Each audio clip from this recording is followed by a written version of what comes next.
ہمارے والد صاحب اللہ ان کی مغفرت فرمائے ایک واقعہ سنایا کرتے تھے کہ ایک بدعتی مولوی جو تھے نا، بدعتی مولوی بیمار ہو گیا بیچارہ. اب لوگ مختلف، وہ سنتا بھی اونچا. اب کوئی آ کے کہہ رہا ہے کہ بھائی ان مولانا صاحب کو انار کا جوس پلاؤ، کوئی مشورہ دے رہا ہے ان کو انگور کا رس پلاؤ، کوئی کیا کہہ رہا ہے، کوئی کیا کہہ رہا ہے. ایک نے آہستہ سے کہا ان کو دودھ جلیبی کھلاؤ، تو فوراً ایک دم آنکھیں کھول کے کہہ رہے ہیں اس کی تو سنو کیا کہہ رہا ہے یہ اس کی تو سنو. لوگ حیران کہ اتنا زور زور سے بولنے والوں کا سنائی دے نہیں رہا، اور اس نے آہستہ سے بولا ہے. فوراً کہہ رہے ہیں اس کی بھی تو سنو کیا کہہ رہی ہے.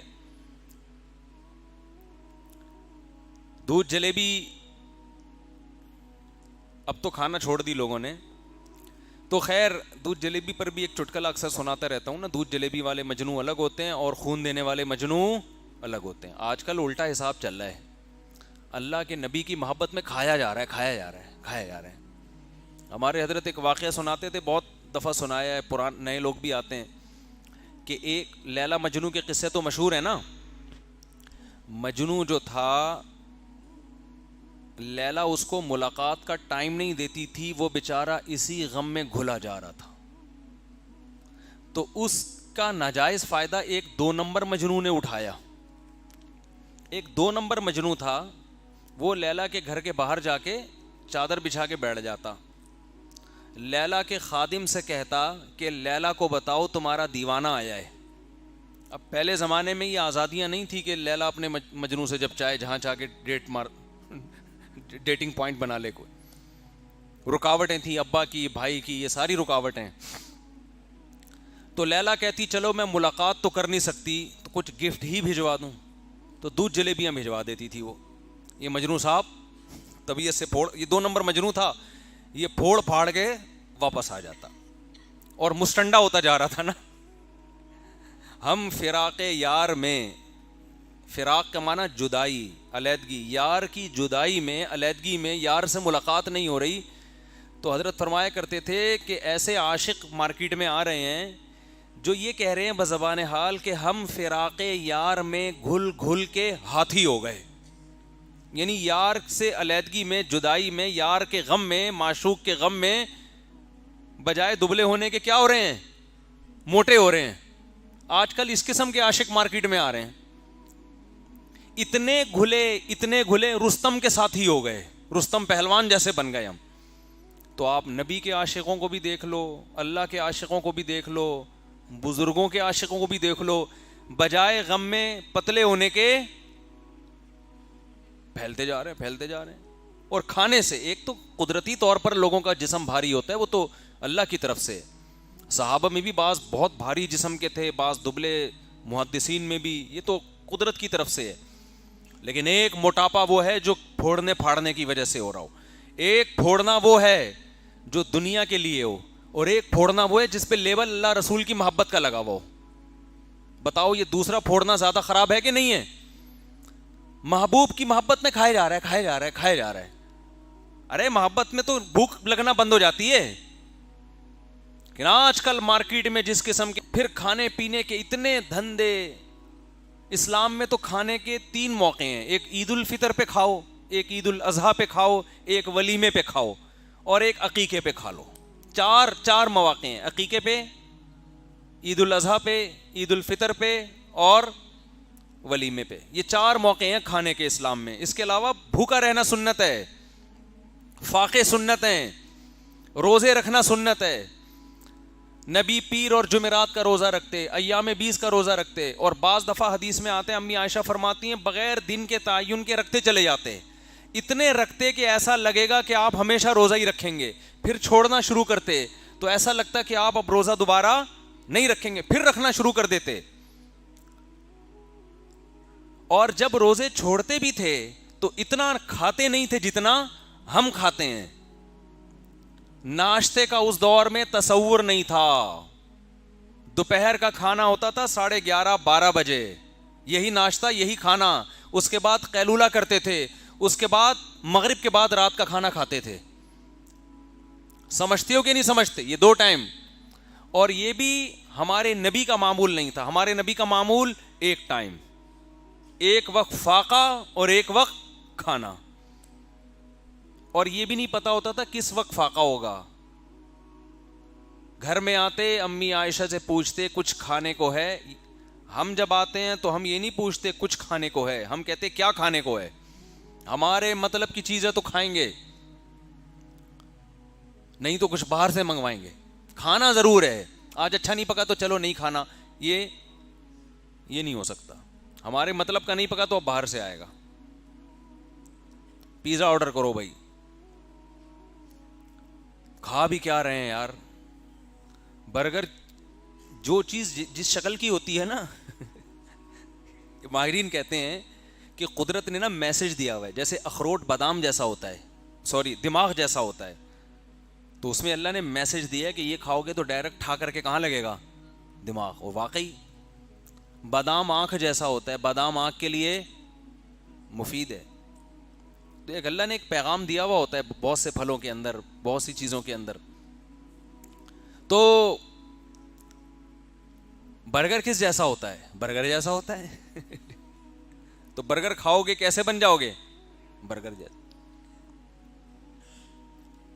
پراٹھے کھاؤ گے کیسے بنو گے, پراٹھے کو چبانا مشکل کام ہے.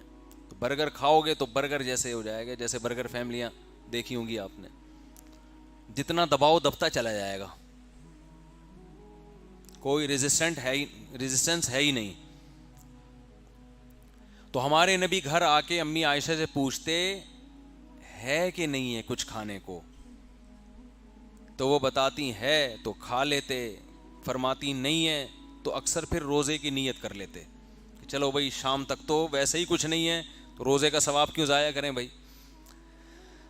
آج دیندار ہونا اور کھانا یہ لازم اور ملزوم ہے.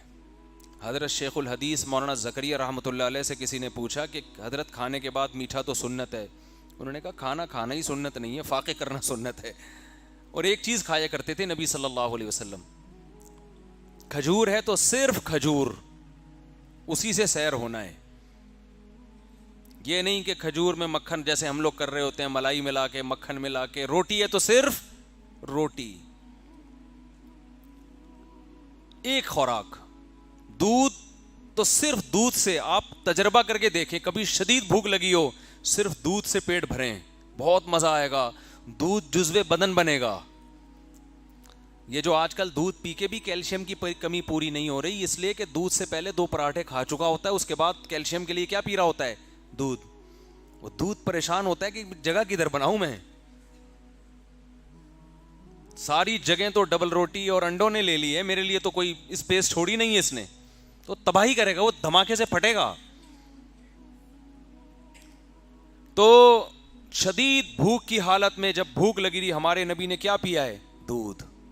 اور آپ کر کے دیکھیں یہ کام, شدید بھوک جب لگے تو آپ صرف کھجوریں کھائیں, آپ کو نقصان نہیں دیں گی, طاقت آئے گی, توانائی آئے گی باڈی میں.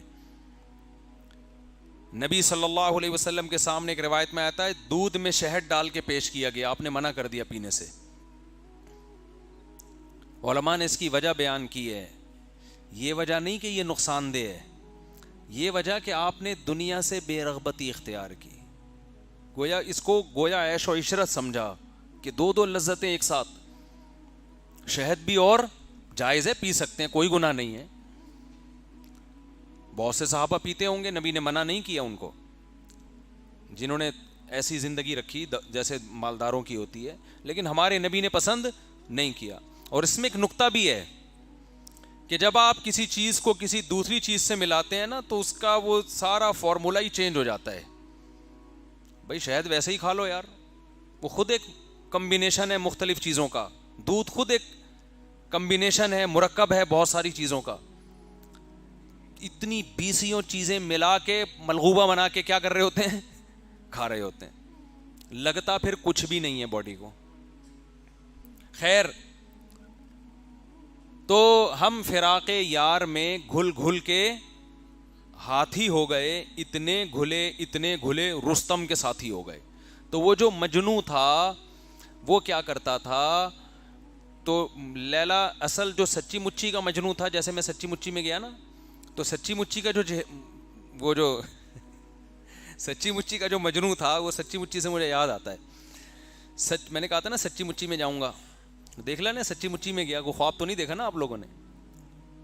تو جو سچی مچی کا مجنوں تھا نا, مجنوں, وہ کیا ہوا, وہ بیچارہ کہہ رہا ہے یہ دھدیوں پہ ٹرخا رہی ہے, ملاقات کا ٹائم نہیں دے رہی, شادی کی ڈیٹ فکس نہیں کر رہی ہے. جھوٹی موٹی کا مجنوں بیٹھ کے آتا اور دودھ جلیبی روزانہ کھا کھا کے مسٹنڈا بنتا چلا گیا. ایک دن لیلا کو خیال آیا کہ روز دودھ جلیبی بھیج رہی ہوں اور کھا کے چلا جاتا ہے. خادم سے کہا چیک کر کے بتاؤ یہ سچی مچی والا ہے یا جھوٹی موٹی کا ہے. اب خادم کو کیا پتا, اس نے سچی مچی کا دیکھا ہی نہیں تھا. اس نے کہا جی مجھے تو نہیں پتا, پہلے کوئی تصویریں بھی نہیں ہوتی تھی, موبائل سے تصویر کھینچ کے لے کر آؤ.